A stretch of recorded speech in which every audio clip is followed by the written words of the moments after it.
Let's go ahead and get started just because it is 10:02 and I want to make sure that we keep everyone on time with their schedules right now.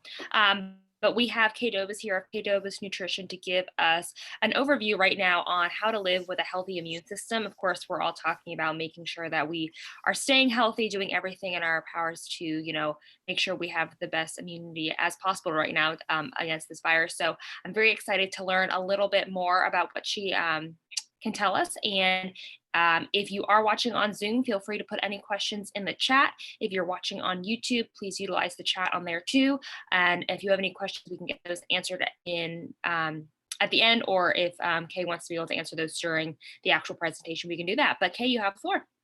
Okay, great. Thank you so much for the introduction. And we can do questions at the end. So we should have plenty of time for that, I think, at the end. But I was going to introduce myself in a minute, but I just wanted to say why I wanted to do this presentation. And I know we've all been hearing a lot about COVID-19 or the coronavirus on the news, on social media. Unless you've been hibernating, we've all been hearing a lot about it. But when we hear from the medical community about this, or any kind of official authority in the medical community, we hear about medications for treating the virus, or we hear about working on a vaccine to prevent the virus, but we really are hearing very little, if at all, about things we can do in our lifestyle, and specifically nutrition, in order to keep our immune system strong and hopefully reduce our chances of contracting the virus, but if we do contract it, having a less severe reaction to it. So I put together this presentation to present some information to you about how nutrition can help to support a healthy immune system. So in this presentation, I'm going to cover what foods you want to avoid, as well as those foods that you could be adding into your diet. And then we're going to dive a little deeper into some of the specific nutrients and why they help our immune system, and what are the foods where you can find those specific nutrients.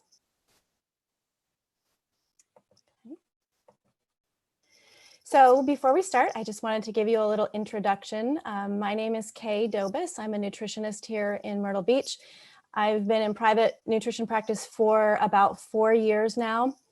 In addition to my private practice, I also teach classes at Ollie CCU. Ollie is the continuing education division of Coastal Carolina University. So I teach nutrition classes there, and I love doing that. I have an MS in nutrition and integrative health from the Maryland University of Integrative Health. I got my master's in 2016. And the same year, I also got my certification, which is a certified nutrition specialist, or CNS. And in order to become a CNS, you have to have either master's degree or above.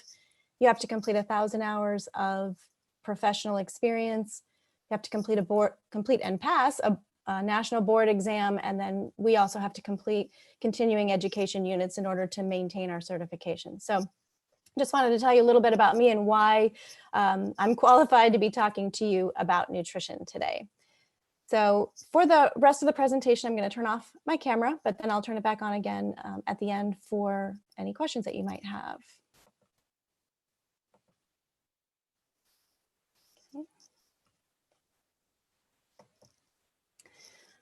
Okay, so I wanted to start, before I got into specifics about nutrition, and just give a little overview of your immune system. I find that when I understand why somebody is recommending something, that it helps me to follow those recommendations a little bit more. If I understand why I'm being asked to eat a certain type of food or follow a certain plan. So your immune system is actually made up of kind of two different parts. You've got your adaptive immunity and you have innate immunity. And adaptive immunity is when your body mounts an attack against a specific antigen or disease. So a good example of that is chickenpox. So if you are old enough, like I am, to have had chickenpox, you know that once you have the chickenpox, you don't get it again. And that's because your body then creates antibodies against that disease. And if that disease then tries to attack you again, those antibodies are there, and it prevents the disease from forming. And vaccines are an example of an artificial form of adaptive immunity, where we receive a small amount of a disease in order to create the antibodies so we don't get that again. And right now with COVID-19, they're still trying to figure out if people are building up adaptive immunity if they've already had the disease. So that's something that they're working on. It's not 100% clear just yet. And then innate immunity is a non-specific form of immunity. So your innate immune system can attack any kinds of diseases that come in. It's non-specific. It's things like your skin and other mucous membranes within your body that form barriers against disease, and also your inflammatory response. So a good example of the inflammatory response would be when you get a fever, when you get sick. So when you get a fever, that's your body's natural response to illness. And you want to kind of avoid the tendency to run to the medicine cabinet and grab some ibuprofen or aspirin or something like that to knock out the fever. If it's not a really high fever, just kind of let it run its course, because that is what your body is designed to do. And that's what the fever is doing, is working to prevent disease.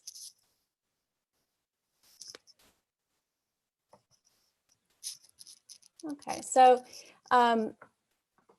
the nutrients that we're going to talk about today actually work to support both systems, both the adaptive and the innate immune system. And mostly they do that by strengthening the immune cells themselves, or by supporting the membranes that provide the defense. And I don't usually use the term boost. We hear a lot about boost your immune system. Well, I don't really like that term because I feel like it's not a great description of what nutrition does for the immune system. So I would use words more like support or strengthen in order to describe how nutrition helps the immune system, and what we're going to be talking about primarily today. All right, so let's get into some specifics. So first thing is, which foods should you be avoiding? And this is sort of common sense for a lot of things, but specifically for your immune system, we'll start with sugar. And there's actually not a lot of studies around sugar and the immune system, but there are some small studies that have shown that when immune cells are exposed to sugar or sugary foods like sodas and things like that, those cells tend to become sluggish and they don't function as well. Usually the effect is temporary, but it is a little bit alarming. But there's other reasons of why you should avoid sugar. So sugar and refined carbohydrates can also increase your risk for diseases like diabetes, which has been determined to be a risk factor for COVID-19. And most sugary foods are not very nutritious. So if you're eating a lot of sugar, you're probably not getting the vitamins and minerals that you need, that you would get if you were eating healthier foods. So the next thing is inflammatory fats. Diseases love inflammation, so we want to keep that down as much as possible. So those would be foods fats that you would find in things like fast food, deep fried foods. You'd want to replace those with healthier fats that reduce inflammation, like salmon and eggs and walnuts, flaxseed, avocado. And we'll talk a little bit more about fat on another slide as well. But one thing people don't realize too is that eating too much dairy can tend to be mucus forming, which is also not good for your immune system. And this is really important because COVID-19 tends to be a respiratory disease. And so if you tend towards asthma or have any kind of respiratory conditions, because dairy tends to build up mucus, that's something that you probably want to be avoiding for now. Okay, so enough of the negative stuff. Let's talk about the good stuff and what you should be eating. So in a general sense, you want to be eating nutrient-dense whole foods. So this means a lot of fruits and vegetables. When you're having a meal, at least half your plate should be fruits and vegetables. And that's because fruits and vegetables are full of antioxidants, which help to fight against disease. And they're also full of vitamins and minerals, which we'll talk a little bit more about in a minute as well. But in addition to fruits and vegetables, you want to make sure you're getting enough protein.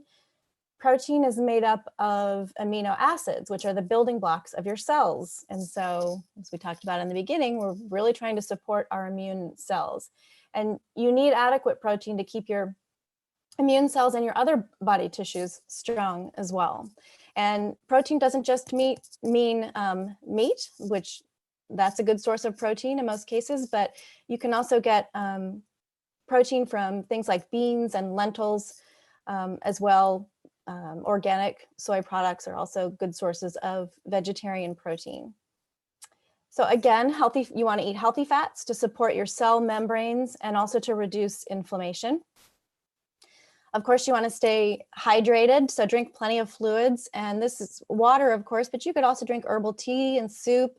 Watery fruits and vegetables are also very hydrating, so those all count towards your hydration goals.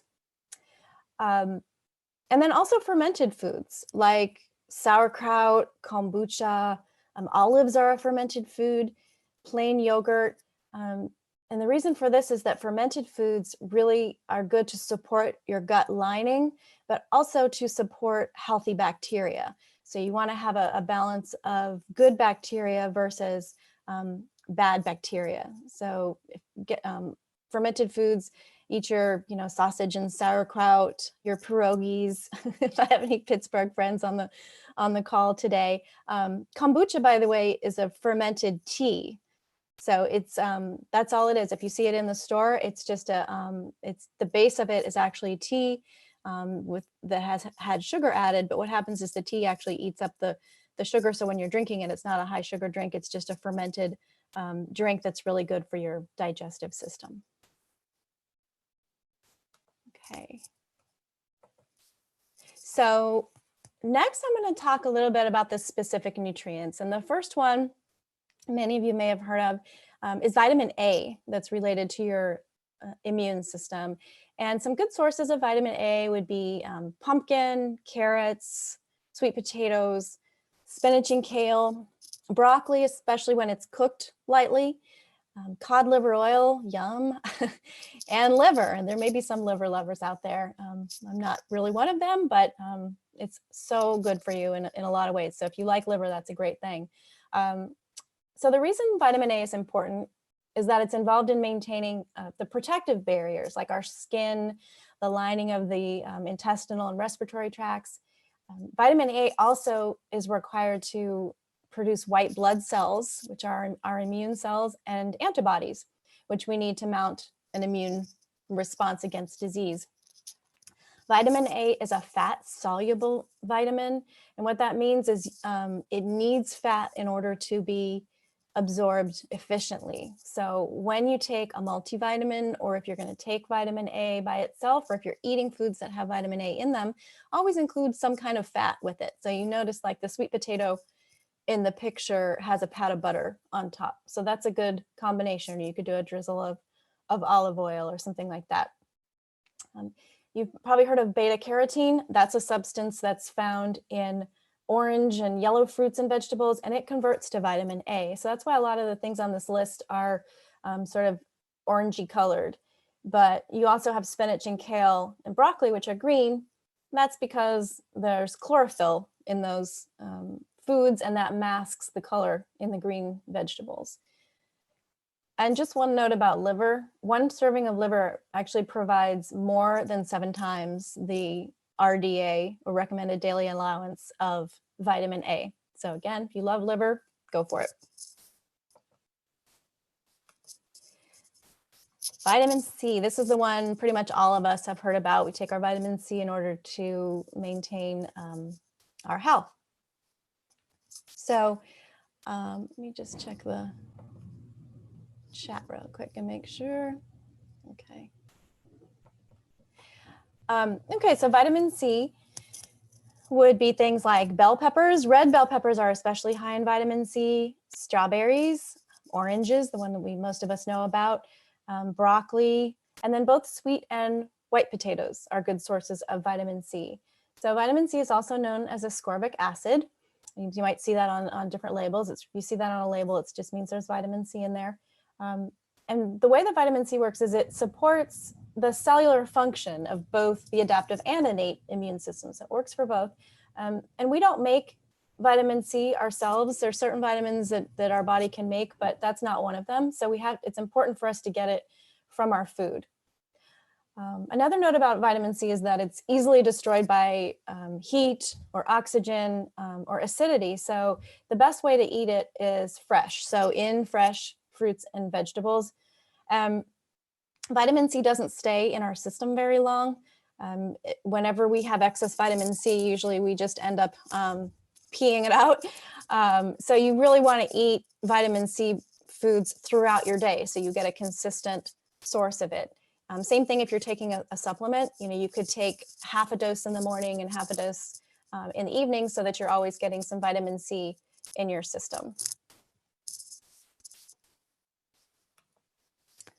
Okay, the next one is vitamin D. This one is really important. A lot of people don't know. I mean, I think we're hearing about it more now, but vitamin D is really important for your immune system. Most of us think about it as something that's important for our bones and our muscles and stuff like that, but it's also really supportive of the immune system. And vitamin D comes in two forms. There's D2 and D3. D2 is found mostly in plant sources and D3 is found in animal sources. And most supplements that you take are going to have D3 in them. It's a more absorbable form of vitamin D. So the primary source of vitamin D is the sun. Even if you just went outside anywhere from 5 to 30 minutes a day with your arms in your face or chest exposed, that usually can be a helpful amount of vitamin D. But of course, we're worried about skin cancer and things like that. So you kind of have to balance the two. And if you live in an area where you're not getting a lot of sun or you live far north, you may not be able to get enough vitamin D from the sun. So other sources of it would be seafood, especially salmon and other fatty fish, cod liver oil again, there it is again, and mushrooms. Mushrooms are a good vegetarian source of vitamin D, but you do need to cook them in order to release the benefits of it. And so like vitamin A, vitamin D is also involved in supporting the development of our epithelial cells or our barrier cells of our gastrointestinal tract. It's also fat soluble, just like vitamin A. So again, if you're taking a supplement, you want to make sure that you are having some form of fat along with the vitamin D. Okay. So moving on to minerals. The one we hear a lot about, and it's in a lot of immune supplements, would be zinc. And some good sources of zinc are seafood, especially shellfish. So oysters are a good source of zinc, crab, lobster, stuff like that. Red meat, beef liver, pumpkin seeds, and then lentils and beans are also sources of, or vegetarian sources of zinc. And zinc is a powerful antioxidant. And it also stabilizes our cell membranes. Again, it's more available or more bioavailable in animal sources than plant sources. So if you're a vegetarian, you may need to take a zinc supplement. Things that are acidic or vitamin C also can help to increase the absorption of zinc. So you can take vitamin C and zinc together, and that will, the vitamin C will help you to absorb the zinc more effectively. It tends to compete, though, on the flip side, with iron, copper, and calcium. So if you're taking a lot of zinc, you also want to make sure you're supplementing with those other nutrients as well, so they balance out. Any excess of zinc, if you're supplementing with zinc, if you have an excessive amount, most of it is excreted in your feces when you go to the bathroom, but it is possible to take too much in supplement form, not really in the food form, but if you take too much zinc, you'll know it, because usually you'll have an upset stomach and potentially have diarrhea. So you'd want to dial back on the dose if that happens when you're taking zinc. Okay, so the next one is selenium. And selenium is also a strong antioxidant, and it helps activate vitamin C. So you see how all these different vitamins and minerals are working together. It's highly bioavailable in food, which means you can get enough selenium just from your diet. And some of the foods that are high in selenium would be Brazil nuts. If you take, if you just ate 2 Brazil nuts a day, those are the real big nuts, you know, in the nut combinations, you'd get your entire RDA. Seafood is also a good source. Meat like beef, lamb, chicken, or turkey. Cottage cheese is a good source of selenium. And then brown rice, depending on the soil. The nutrient value of rice, of any kind of rice, depends a lot on where it's grown, because the minerals are in the soil. So some might be high in selenium, some might not. And then sunflower seeds and garlic are also 2 good sources of selenium as well. The only thing with selenium is if you take too much of it, it can cause kind of a garlicky breath. It can also cause an upset stomach or vomiting. So you will clearly know if you have taken too much selenium. All right. So herbs and spices, this is one of my favorite things because I love to cook and try different recipes and things. And so some of the common herbs and spices that are recommended for your immune system would be things like turmeric. You can get turmeric in your food. In that top picture, there's kind of an orange colored root next to the ginger and the garlic. That's what turmeric looks like in its natural form. It looks a lot like ginger, but kind of an orangey color. And you use it just like you would ginger. You peel it, you can grate it, you can chop it. It also comes in a powder form. It's kind of a bright yellow orangey color. And turmeric is really good for reducing inflammation. And it can also be taken in a supplement form. Sometimes you'll see it called curcumin rather than turmeric, because curcumin is actually the substance in turmeric that has the anti-inflammatory properties. So other herbs and spices would be ginger. So cooking with ginger or drinking ginger tea is always really good for your immune system. Elderberry syrup is one of my favorites as well. And when we first started talking about COVID-19, there was some things that came out. People were worried about elderberry was going to boost, using that word, or stimulate your immune system too much, and people were concerned if they had autoimmune disease. But they've generally decided that that is really unfounded. The amount of elderberry that you take in a dose is small, and it's actually very therapeutic for your immune system. So I recommend elderberry.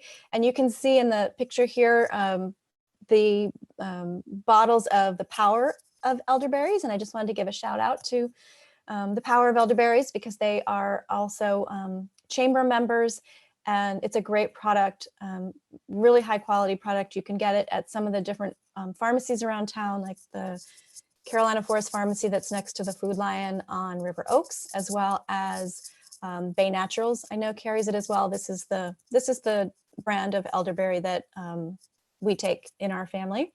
And it's fine to take, a tablespoon a day for a maintenance dose to help keep your immune system strong. And then sometimes the elderberry syrup will have honey in it as well, or you can just add honey into your diet as well. It's really easy for us in Myrtle Beach area to get local honey. There's the honey store in Conway, and farmers markets will have local honey available. And what's great about that is that the local bees are going to be creating honey that is specific to our area. So this is going to give you anti-immune properties that are localized to our area. So as much as possible, try to buy local honey and support our local businesses.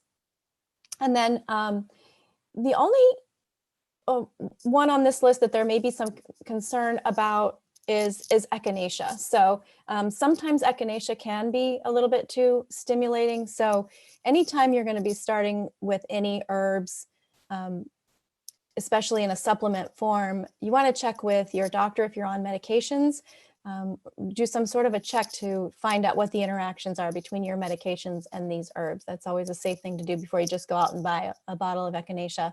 Licorice is the same thing. Licorice can interact with certain medications, so you want to check that out. My favorite way to get licorice is from licorice tea. So there's lots of licorice teas out there that you can try. It's also very calming to the stomach as well. And then garlic and onions. So adding garlic and onions to your food is a great way to support your immune system. And one tip with garlic is that you want to chop it up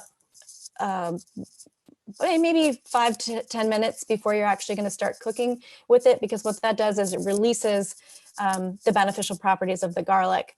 It allows it to start working before you throw it in the pan. Okay, supplements. So the thing with supplements is if you're eating a really healthy diet, even then it may be a good idea to take a basic multivitamin for a number of reasons. One, our soil tends to be depleted of nutrients compared to how it was maybe 40 years ago. So we're not getting as much nutrition in our food as we used to in the past.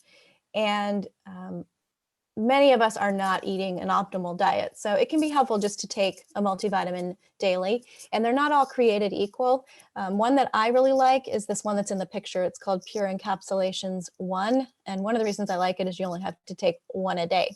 So you're not going to be popping a whole bunch of pills or capsules. And it also has very high quality ingredients in it. So just read your labels and make sure there's not a lot of artificial flavorings or colors or anything added to your multivitamin, because we really don't need that in our vitamins. But the rule of thumb here is just don't overdo any of them. Again, if with vitamin C, the excess is excreted in your urine, but if you take too much, you can get diarrhea. So you'll know, your body will tell you. The fat soluble vitamins are stored in your body. So you don't want to overdo some of the vitamins like vitamin A and vitamin D. My recommended kind of starting dose for vitamin D would be 1,000 to 2,000 IU a day. The RDA is 400, and that's usually what's in a multivitamin, but that's really not enough for most people. So with vitamin D, though, the best thing to do is get a test and find out if you are deficient. You want your levels to be somewhere between 50 and 80 nanograms per milliliter. So you're looking for somewhere between 50 and 80 on your test results. The test is going to tell you that anything over 29 is enough, but really nutritionists tend to want your levels to be a little bit higher for optimal health. So if you find that it's low, then definitely start yourself on a good dose of vitamin D. If you're already taking vitamin D by prescription, maybe your doctor's putting you on like a 50,000 IU per week or something like that, just continue doing what you're doing. Don't change anything based on this presentation. But if you're not taking any vitamin D currently, you could start with a 1,000 to 2,000 a day. And then going back to vitamin C, 500 milligrams twice a day is a pretty good dose. And again, I would split it into two doses. So I would do one in the morning and one in the afternoon or evening, so that I'm getting a continual amount of vitamin C throughout the day. So zinc is another one that can upset your stomach if you take too much, but you could start with a dose of about 10 to 25 milligrams a day. And again, just read the labels on the multivitamins. Some of them have these nutrients in them at these levels already, like this one multivitamin, and others don't. So you just have to read the label to know what's in there.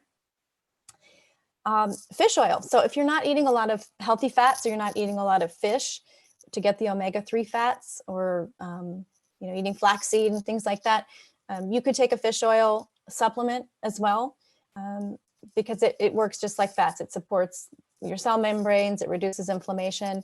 I usually recommend kind of a minimum dose of 500 EPA and 400 DHA.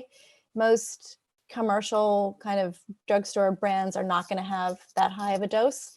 So again, you might want to shop someplace like Bay Naturals, where they can help you to pick out a really high quality fish oil with a higher level dose, or a place like the Vitamin Shop would also have it, or you can look online. And then finally, if you're not eating a lot of the fermented foods that we talked about before, you may want to take a good probiotic to support your gut lining. Again, with the supplements, it's really, make sure you're not overdoing any of them. Okay, some final just general tips to sort of help you through this time. I know things are starting to open up now, but to avoid, multiple trips to the grocery store and things like that, you can buy some vegetables that have a longer shelf life to have on hand later. Things like squash, winter squash, sweet potatoes, cabbage, those things all last a long time in your pantry. You can buy frozen fruit and frozen leafy greens as well to keep in your freezer. So you always have some fruits and vegetables on hand. And you can combine, it's perfectly fine to combine fresh and prepared foods. So you could add, beans, a can of beans, leafy greens, or other vegetables to a prepared can of soup, for example, just to beef it up a little bit. If you're making tacos or something, you can throw in a handful of greens just to bump up your veggie levels. You can stock up on frozen meats and fish. Costco has individually wrapped salmon fillets that I like a lot. It's called Kita salmon, and you'll always have those then. You'll have some healthy fats in your freezer available. And then take advantage of pickup and delivery services. Everybody's doing that now. You've got Instacart and all those different things in order to have fresh food delivered to you. And you can make a chicken soup. This is a great way to get all of the things we just talked about, like the chicken and onions, garlic, and whatever vegetables you like, and throw them all into a big pot together and make a big batch of soup. So the old wives' tale about chicken soup being good for your immune system is actually quite true.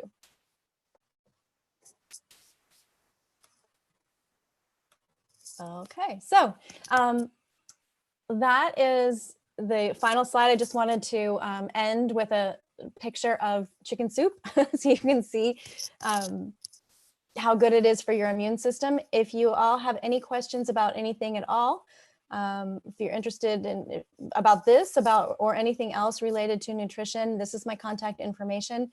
You can always come to my website. I offer a free phone consultation, 20-minute phone consultation to talk about your health goals and how nutrition can help. And you can schedule that on my website at kdobus.com. So at this point, I will go back up and turn my camera back on. There was one question about liverwurst. I believe it was regarding vitamin A. Can you maybe go over that a little bit? Yeah, liverwurst is also a good source of vitamin A, so definitely go for it. If you like that better than, let's say, like liver and onions or something like that, or it's just easier because you can get it in the deli, then that's fine. Did we have Are there any more questions? Yeah, I'll give everyone a couple seconds. Okay.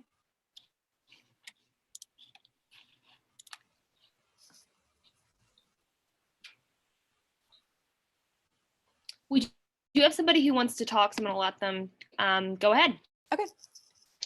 Can you hear me? Yes, I can. So you mentioned turmeric, ginger, and I wonder, do those conflict with taking metformin and fish oil? I can't comment specifically. I think that's something that you'd want to run by your doctor. I would just, what I would do is just call up the doctor who prescribed it, call their office and say, you want to take these supplements and is there any interaction with them? But without knowing you personally, I can't give that kind of advice over a webinar. But you can also, there are websites that you can go to look up medication interactions as well. And that might give you the information. But I think just to be safe, I would probably just call the office and say you wanted to take these supplements along with metformin. Was there any issue? My guess is probably not. What I've Ginger, been doing is, pardon me? what I've been doing is taking the turmeric anyway, just at a different time of day. Yeah, and I think that's probably a safe thing to do. I mean, turmeric is basically an anti-inflammatory. I can't think of any reason why it would interact with metformin. Fish oil usually is not indicated if you're taking like a blood thinner, which is a different kind of medication. And so that's mainly where that concern is. But both turmeric and fish oil are anti-inflammatories. And for chicken soup, do you recommend chicken noodle soup or any soup, chicken soup? Really, the noodles won't make any difference really with your immune system. You know, depending on they can be a refined carbohydrate, so there may be some negative to that. But I think if you like chicken soup and you like chicken noodle soup, and that's gonna get you to eat chicken soup, I think a few noodles in your soup is probably not going to be harmful. But there's no benefit to adding the noodles into the soup. No, I don't mind it without the noodles. I prefer wild rice, actually. Yeah, I think that's a great idea. Like chicken and wild rice soup would be great because you're getting some good fiber also in the wild rice, which is great for keeping, if you're taking metformin, it's great for keeping your blood sugar down. So I'd be all Yes. for that.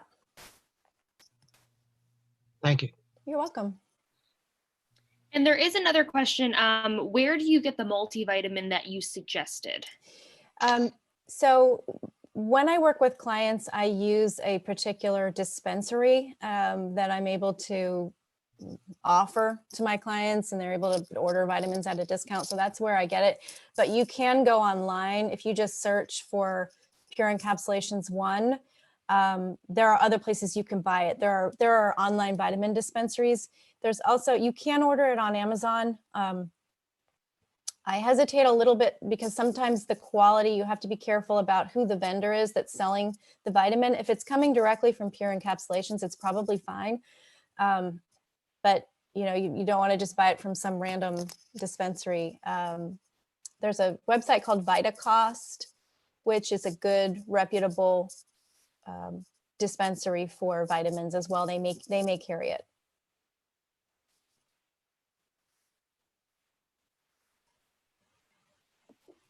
All right, is there any more questions? I'm just gonna see if anything.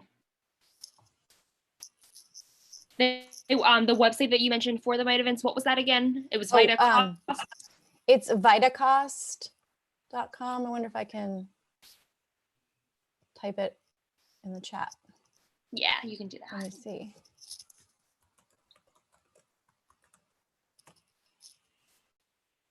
There we go. They may carry it.